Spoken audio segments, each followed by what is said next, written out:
Hello, welcome back for Unit 7 of our Medieval World course here at Waldorf University. And this week, we've got a couple of different things. We got a discussion board. We're going to look at some empires and imperial motives, both in the Ottoman Empire as well as China. And then we have our Unit 7 essay as well, which there's a few different pieces. We're going to talk through that a little bit in this video.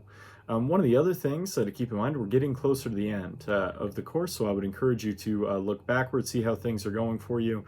Take a look at maybe anything you might be missing in the grade book and get that back in. Reminder, discussion boards can't be submitted late due to university policy related to the participatory nature of the assignment. But if you have some of your unit essays or other things you weren't able to quite get in, I'd still be willing to take a look at those if you do get them in. So let's take a look at that. The other kind of housekeeping thing about Unit 7 here is taking a look at the end of course survey. Now, that's optional. There's no accountability tied to that, but I would appreciate if you'd provide some feedback on the course. If you could take a few minutes to go through and talk about maybe things that worked for you in this course, maybe things that didn't work for you.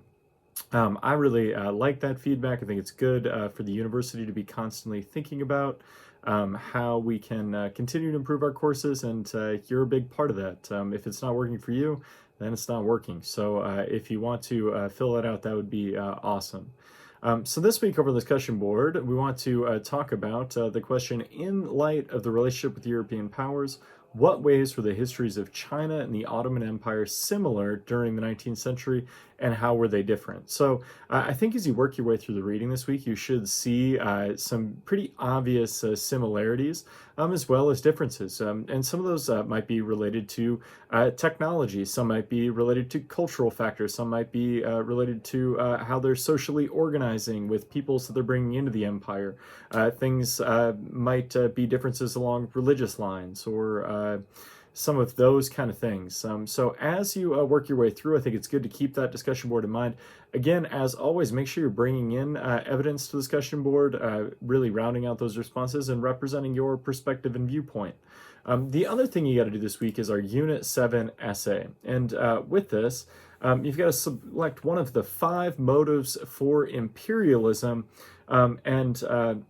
it has to be which one you think is the most important of the 5 on the list. So those are exploratory, ethnocentric, political, religious, and economic. So with any of those, I think we can see at the surface level the idea of maybe countries had an economic imperial motive. We could see this, for instance, during this time period with Congo, and its relationship with Belgium. Belgium's a very small country in Europe, and they were hoping to exploit the rubber resources in Congo. Maybe you could also think about this in the earlier imperialism era we studied with. Spanish motives might fit several of these. Some people have ethnocentric motives, or kind of motives along those social and cultural lines that involve believing that they have superior cultural values and beliefs, and that they need to be shared through imperial conquest. Maybe they're political, the idea that a lot of countries have strong patriotic motives for imperialism, especially as it relates to other nations. This is where, like, the dividing of Africa, I think it's called the Great Game, as European countries scrambled for power throughout the African continent and were hoping to gain political prestige as well as other benefits. Religious benefits as well are obviously an underlying motive for imperial expansion. The idea of conversion of native peoples or different indigenous peoples throughout the globe to Christianity in particular often served as a major at least formal motive for imperialism. So what I want you to do is to decide which of these you think is the most important, and then make an argument for it. And a good way to think about organizing this is come up with your argument and then think about what reasons you're going to use to support that, and then what evidence can you bring in to support those reasons that support your argument. If you kind of think your way through it that way, I think of it in that really linear kind of way when I write things, that can make it sometimes easier to work your way through this. Again, make sure we're citing anything we're bringing in APA format, and then also make sure we're doing quality research to underlie kind of our expertise and provide greater credibility.